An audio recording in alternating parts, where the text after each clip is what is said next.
5초 만에 전국구 붕괴. 칼 한 번 안 쓰고 조폭 제국을 무너뜨린 남자 서울의 밤은 늘 과장으로 시작된다. 특히 조직 세계에서는 더 그렇다. 혼자서 전국구 조폭들을 5초 만에 쓸어버리는 남자래. 처음 그 말을 들은 사람들은 다 웃었다. 전국구라는 말은 장난이 아니다. 서울, 부산, 대구, 인천, 광주. 각 지역을 장악한 조직들이 서로의 영역을 인정하며 균형을 유지하는 세계. 그 균형은 칼보다 무섭고 총보다 조용했다. 그런 세계를 혼자서 5초 만에 정리한다는 건 영화 같은 이야기였다. 하지만 그 소문은 묘하게 사라지지 않았다. 서울 마포의 낡은 사무실. 백호의 간부 박성철은 담배를 끄며 말했다. 요즘 돈줄이 자꾸 끊긴다. 우연이 아니야. 부산 해동파의 자금 세탁 창구가 세무조사에 걸렸고, 인천 청룡 상회의 창고는 정확한 타이밍에 압수수색을 당했다. 내부 사정까지 꿰뚫고 있지 않으면 불가능한 움직임이었다. 배신자가 있다. 결론은 단순했다. 며칠 뒤 전국구 주요 간부들이 비밀리에 모였다. 장소는 마포의 폐공장. CCTV도 없고 통신도 차단된 곳. 서로를 믿지 못했기에 한자리에 모여 직접 확인하려 했다. 공장 안공기는 무겁게 가라앉아 있었다. 누군가는 허리에 총을 찾고 누군가는 칼을 숨겼다. 그때 철문이 천천히 열렸다. 끼익. 모두의 시선이 한 곳으로 향했다. 검은 코트를 입은 남자가 걸어 들어왔다. 평범한 얼굴, 특별할 것 없는 체격. 하지만 눈빛은 흔들림이 없었다. 윤태식. 이름이 낮게 흘러나왔다. 한때 강북에서 정리자로 불리던 남자. 그는 조직원이었지만 칼잡이로 이름을 날린 적은 없었다. 대신 항상 장부를 들고 다녔다. 돈의 흐름을 읽고 사람의 욕망을 계산했다. 그리고 필요할 때 조직을 통째로 무너뜨렸다. 백호의 간부가 비웃었다. 야, 네가 여기 왜 왔는데? 윤태식은 시계를 힐끗 봤다. 확인하러 왔습니다. 뭘? 누가 제일 먼저 배신하는지. 공장 안이 술렁였다. 해동파 쪽에서 총구가 올라갔다. 청룡상회 간부가 욕을 뱉었다. 이 새끼가 경찰이야. 윤태식은 고개를 저었다. 경찰은 아닙니다. 다만 여러분보다 한 발 먼저 움직였을 뿐입니다. 그는 주머니에서 작은 리모컨을 꺼냈다. 딸깍. 1초 천장에 설치된 조명이 꺼졌다. 2초. 밖에서 차량 브레이크 소리가 동시에 울렸다. 3초. 공장벽이 부서지듯 열리며 특수수사대가 들이닥쳤다. 4초. 섬광탄이 터졌다. 눈이 멀고 귀가 먹먹해졌다. 5초. 바닥에 엎드린 채 수갑이 채워졌다. 총은 발사되지 않았다. 칼은 뽑히지도 못했다. 윤태식은 단 한 대도 때리지 않았다. 그가 한 일은 단 하나였다. 전국구 조직의 핵심 인물들을 한자리에 모이게 만든 것. 그리고 그 자리에 경찰을 부른 것. 박성철이 이를 갈며 외쳤다. 이 배신자 새끼. 윤태식은 담담하게 답했다. 배신은 당신들이 먼저 했습니다.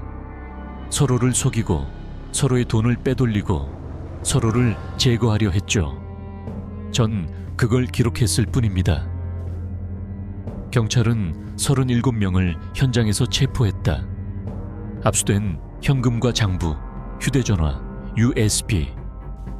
수년간 쌓인 범죄의 흔적이 한 번에 드러났다. 그날 밤 뉴스 속보가 떴다.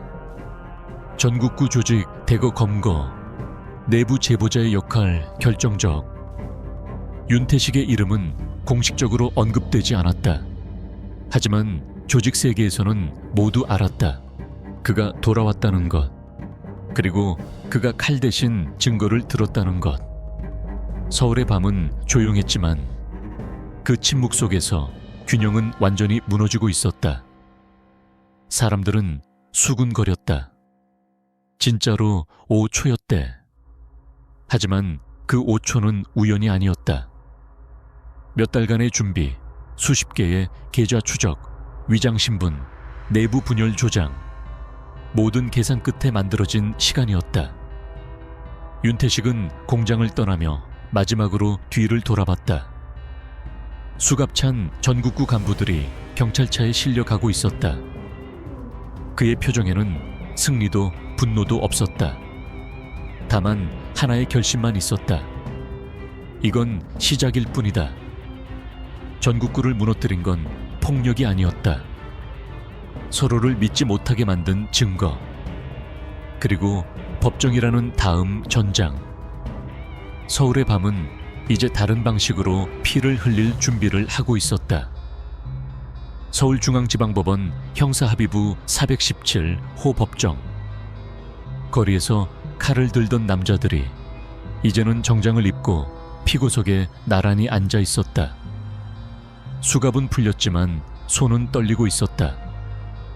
전국구 조직 3곳의 핵심 간부 19명. 혐의는 범죄 단체 조직, 공갈, 마약 유통, 자금 세탁, 살인교사, 예비 음모까지. 공소장만 수백 쪽이었다. 법정 방청석은 기자들로 가득 찼다. 카메라 플래시는 터지지 않았지만 시선은 총보다 날카로웠다. 윤태식은 증인석에 앉아 있었다. 검사가 물었다. 피고인들을 한 장소에 모이게 한 경위를 설명해 주십시오. 서로를 의심하게 만들었습니다. 짧은 대답이었다. 그는 폭로자가 아니었다. 그는 설계자였다. 수개월 전부터 각 조직의 자금 흐름을 추적했다. 차명계좌 42개, 위장법인 7곳, 해외 페이퍼 컴퍼니 3곳. 숫자는 차가웠고 기록은 감정이 없었다. 백호의 회장 이정구가 벌떡 일어났다. 저건 조작입니다. 저 자식이 꾸민 겁니다. 판사가 망치를 두드렸다. 조용히 하십시오. 윤태식은 그를 바라봤다. 2019년 4월 18일 부산항 3부두. 마약 운반 컨테이너 지분 30%를 해동패 넘기셨죠. 대신 서울 유흥업소 상납금 일부를 받기로 했고요. 이정구의 얼굴이 굳었다. 증거는 USB에 있습니다. 녹취 파일과 계좌 이체 내역. 법정 안이 술렁였다. 해동파 간부 최만식이 낮게 중얼거렸다. 그 녹음 없애라고 했잖아. 윤태식이 고개를 끄덕였다. 없애지 못했습니다. 서로를 믿지 않았으니까요. 그는 조직의 약점을 정확히 알고 있었다. 의리로 뭉친다고 말했지만 실제로는 돈으로 연결된 관계였다. 돈이 흔들리면 의리는 무너졌다. 검사는 추가 증거를 제출했다. 통화 기록, 계좌 흐름도, CCTV 캡처. 한 장 한 장 넘길 때마다 피고석의 공기가 무거워졌다. 변호인단이 방역했다. 증인은 과거 조직원 아닙니까? 범죄 공모자일 가능성도 있습니다. 윤태식은 침착하게 답했다. 저는 수사 초기부터 참고인 신분이었습니다. 제 계좌는 모두 압수수색을 받았고 불법 수익은 없습니다. 검사가 덧붙였다. 증인은 자발적으로 내부 자료를 제출했고 범죄 수익 환수에도 협조했습니다. 방청석 뒤쪽에서 누군가 낮게 말했다. 저 사람 미쳤다. 조직 세계에서 가장 위험한 사람은 배신자가 아니라 증거를 남기는 사람이었다. 재판은 일주일 넘게 이어졌다. 피고인들은 서로 책임을 떠넘기기 시작했다. 그건 해동파가 주도한 겁니다. 서울 쪽에서 먼저 제안했습니다. 난 몰랐습니다. 의리는 법정 문 앞에서 사라졌다. 마지막 변론 날, 검사는 구형을 발표했다. 피고인 이정구 징역 18년, 최만식 징역 15년, 기타 피고인 각 7년에서 12년. 법정은 숨을 죽였다. 며칠 뒤 선고 공판. 판사는 차분하게 판결문을 읽었다. 피고인들은 장기간 조직적으로 범죄를 저질렀으며 사회적 해악이 매우 큽니다. 특히 내부 증거와 자금 흐름이 명확히 입증되었습니다. 잠시 정적. 주요 피고인에 대해 징역 12년에서 17년을 선고합니다. 망치 소리가 울렸다. 쿵. 그 순간 전국구 조직의 중심이 무너졌다. 이정구가 윤태식을 노려봤다. 끝날 것 같냐? 윤태식은 아무 말도 하지 않았다. 그는 알고 있었다. 조직은 한 번에 사라지지 않는다. 머리가 잘리면 다른 머리가 올라온다. 법정 밖으로 나가자 기자들이 몰려들었다. 증인 보호 프로그램에 들어가십니까? 보복이 두렵지 않습니까? 윤태식은 짧게 답했다. 두려운 건 칼이 아닙니다. 기록되지 않는 범죄입니다. 그는 계단을 내려가며 휴대전화를 켰다. 새 메시지 하나. 발신자. 알 수 없음. 내용은 단 한 줄. 다음은 당신 차례다. 윤태식은 화면을 잠시 바라봤다. 그리고 조용히 삭제했다. 법정에서 끝났다고 생각한 싸움은 이제 다른 형태로 시작되고 있었다. 전국구가 무너진 자리. 그 공백을 노리는 새로운 그림자가 서울의 밤을 서서히 잠식하고 있었다. 그리고 이번에는 그가 피고석에 앉게 될지도 모른다.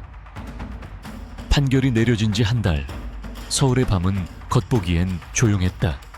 하지만 조직 세계는 공백을 가장 두려워한다. 머리가 잘린 자리에 더 젊고 더 거친 얼굴이 올라오기 때문이다.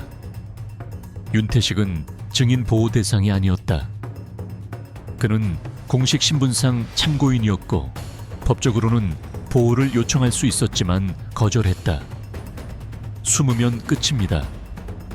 그의 말은 짧았다. 하지만 경고는 곧 현실이 됐다. 어느 밤 강북의 작은 사무실. 윤태식은 계좌 흐름 자료를 정리하고 있었다. 전국구 조직의 잔여 자금이 어디로 흘러가는지 추적 중이었다.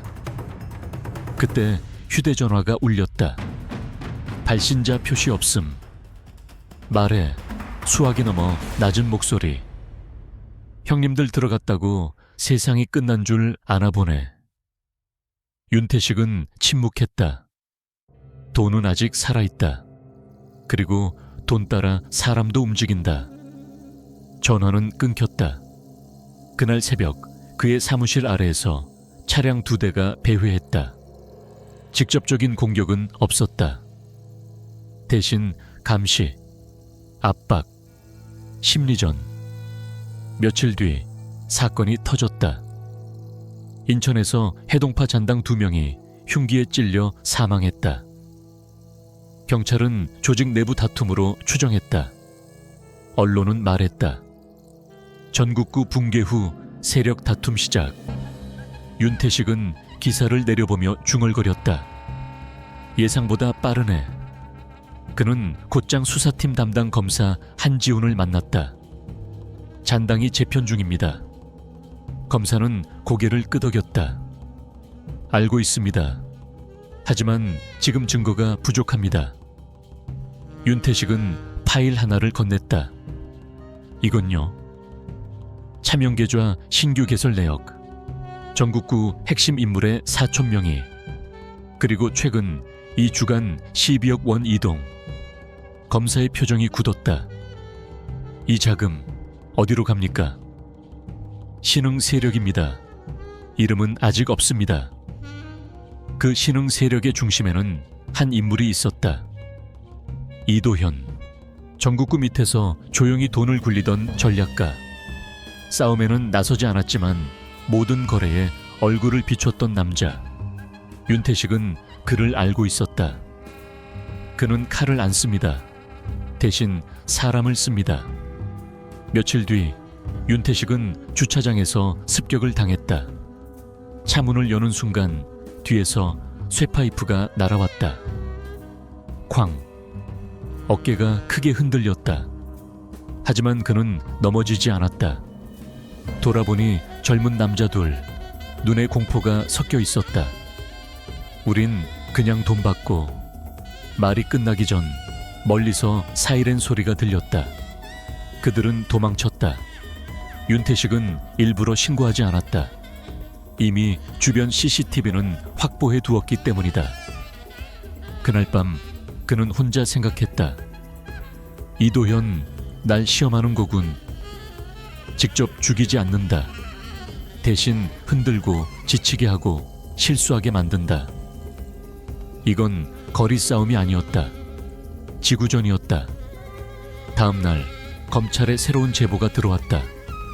윤태식 명의로 된 가짜 계좌, 불법 자금 수수 의혹. 언론은 빠르게 움직였다. 전국구 사건 핵심 제보자, 알고 보니 공모자. 그는 피의자 신분으로 전환됐다. 검찰 조사실. 한지훈 검사가 낮게 말했다. 이건 누가 의도적으로 만든 겁니다. 윤태식은 담담했다. 알고 있습니다. 억울하지 않습니까? 잠시 침묵. 조직은 칼보다 프레임을 먼저 씁니다. 이도현은 공격 방식을 바꾼 것이다. 몸이 아니라 신뢰를 부수는 방식. 만약 윤태식의 신뢰가 무너지면 이전 판결들도 흔들린다. 그날 밤 윤태식은 혼자 정리했다. 가짜 계좌 개설 시점, 자금 유입 경로, IP 기록, 모든 것이 조작이었다. 하지만 정교했다. 5초는 끝났고 이제는 시간 싸움이군. 그는 결심했다. 이번에는 방어가 아니다. 공격이다. 이도현을 법정에 세운다. 거리에서가 아니라 판결로 끝낸다. 서울의 밤은 다시 움직이기 시작했다. 그리고 이번에는 윤태식이 증인이 아니라 피고가 될 수도 있는 싸움이었다. 하지만 그는 물러서지 않았다. 간지는 폭력이 아니라 끝까지 서 있는 거다. 전국구를 5초 만에 무너뜨린 남자. 이제 그는 자신의 이름을 지키기 위한 재판을 준비하고 있었다. 피의자 신분 전환. 윤태식은 이번엔 증인석이 아니라 조사실 의자에 앉아 있었다. 하얀 형광등 아래 녹음기가 돌아가고 있었다. 윤태식 씨, 해당 계좌는 본인 명의로 개설됐습니다. 어떻게 설명하시겠습니까? 개설 시점과 제 위치를 확인해 보십시오. 그의 목소리는 흔들리지 않았다. 가짜 계좌 개설 날짜. 그날 그는 법원 출석 기록이 있었다. CCTV, 통화 내역, 차량 블랙박스까지 완벽하게 남아 있었다. 하지만 문제는 여론이었다. 인터넷 기사에는 이런 댓글이 달렸다. 역시 다 짜고 친 거였네. 조직이랑 한통속이었지 뭐. 정의로운 척하더니. 이도현은 칼을 쓰지 않았다. 대신 의심을 흘렸다. 한지훈 검사는 낮게 말했다. 우린 압수수색 영장을 신청했습니다. 이도현 주변 자금 흐름을 다시 봐야 합니다. 늦으면 끝입니다. 윤태식은 알고 있었다. 지금 타이밍을 놓치면 프레임은 굳어진다. 그는 스스로 움직이기 시작했다. 가짜 계좌 개설 IP를 추적했다. VPN을 여러 번 우회했지만 마지막 접속 위치는 하나의 공유 오피스로 수렴됐다. 강남 테헤란로. 윤태식은 직접 그 건물 앞에 섰다. 유리창에 비친 자신의 얼굴을 잠시 바라봤다. 감정적으로 움직이면 진다. 그는 건물 출입 기록을 확보하기 위해 건물 관리인을 설득했다. 과거 전국구 사건 때 협조를 받았던 인연이 있었다. 출입카드 기록 속 이름 하나, 이도현 법률 자문. 조직원이 아니라 자문가로 위장하고 있었다. 같은 날, 같은 시간대, 가짜 계좌 개설 IP와 일치했다. 윤태식은 즉시 자료를 검찰에 넘겼다. 며칠 뒤 압수수색. 이도현의 사무실에서 노트북과 외장 하드가 확보됐다. 포렌식 결과는 결정적이었다. 가짜 계좌 설계 파일, 윤태식 명의 도용 계획 문서, 그리고 메신저 대화 내용. 프레임 씌우면 끝이다. 사람들은 진실보다 의심을 더 빨리 믿는다. 증거는 명확했다. 이도현은 긴급 체포됐다. 하지만 그는 웃고 있었다. 윤태식 씨, 당신도 조직 출신이잖아. 세상이 당신을 완전히 믿을 것 같아. 윤태식은 차분히 답했다. 난 완벽한 사람이 아닙니다. 하지만 증거는 완벽해야 합니다. 재판은 다시 열렸다. 이번엔 피고석에 이도현이 앉았다. 검사는 조작 증거와 자금 흐름, 메신저 내용을 제시했다. 이도현은 끝까지 부인했다. 저건 합법 자문 업무였습니다. 그때 윤태식이 마지막 카드를 꺼냈다. 증인 신청합니다. 법정에 선 사람은 뜻밖의 인물이었다. 이도현의 오른팔, 자금 담당 김준모. 그는 이미 검찰과 거래를 끝낸 상태였다. 이도현이 시켰습니다. 윤태식 씨를 범죄자로 만들라고. 법정은 얼어붙었다. 김준모는 이어 말했다. 전국구가 무너진 뒤 그 공백을 장악하려 했습니다. 하지만 윤태식이 살아있는 한 자금줄이 안정되지 않는다고 했습니다. 이도현의 표정이 처음으로 무너졌다. 이 판사는 판결문을 읽었다. 피고인 이도현은 허위 증거 조작 및 범죄 수익 은닉 시도, 사법 방해 혐의가 인정됩니다. 징역 14년. 망치 소리가 울렸다. 쿵. 법정 밖으로 나오는 순간 기자들이 다시 몰려들었다. 윤태식 씨, 이번에도 승리했습니다. 소감은? 그는 잠시 생각하다가 말했다. 승리는 없습니다. 정리만 있을 뿐입니다. 전국구는 무너졌고 그 공백을 노린 자도 법정에 섰다. 하지만 윤태식은 알고 있었다. 조직은 형태를 바꿔 살아남는다. 거리의 칼은 줄었지만 화이트 칼라 범죄는 더 교묘해진다. 서울의 밤은 여전히 어둡다.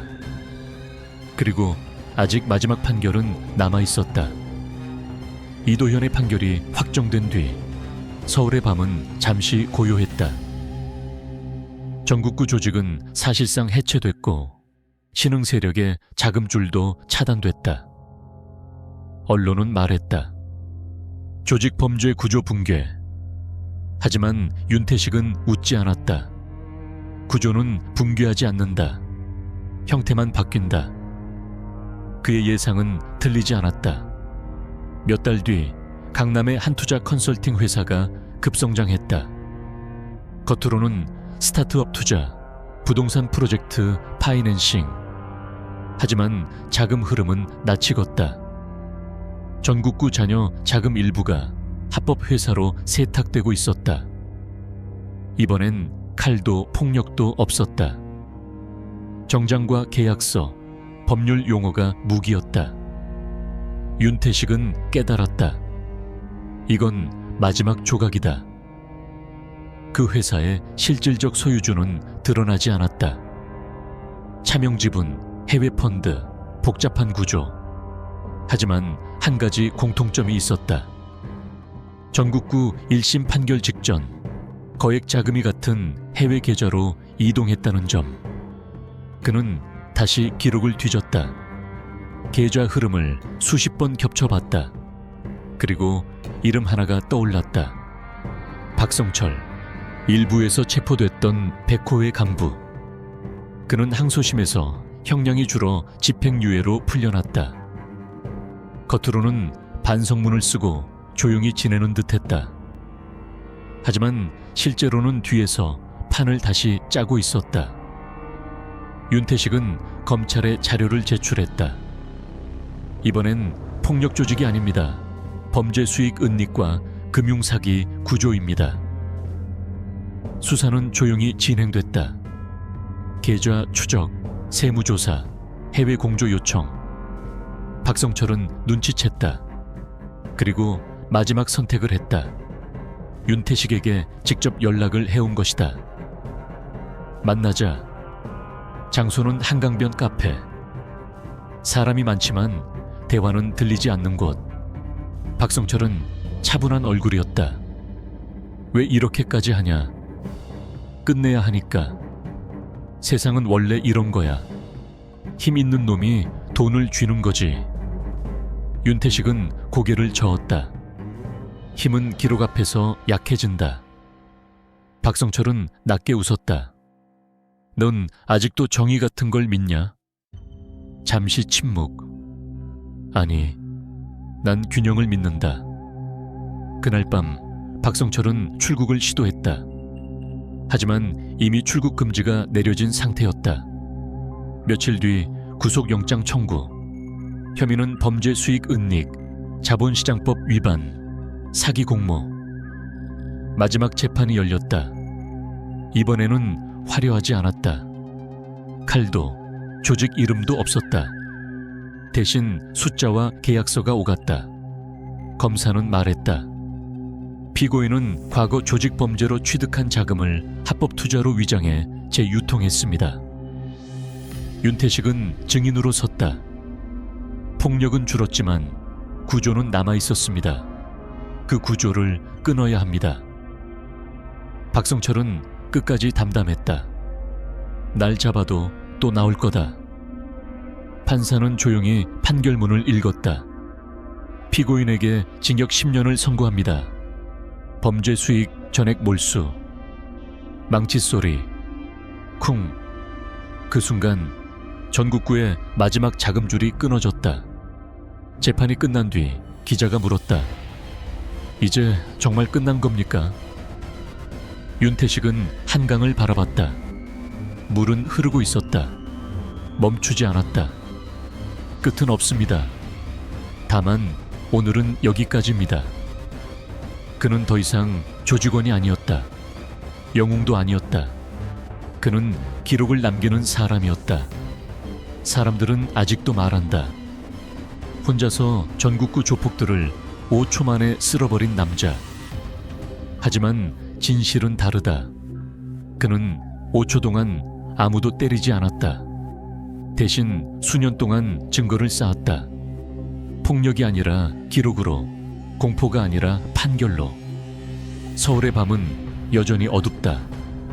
하지만 적어도 그 밤 어딘가에는 칼 대신 파일을 들고 서 있는 한 남자가 있다.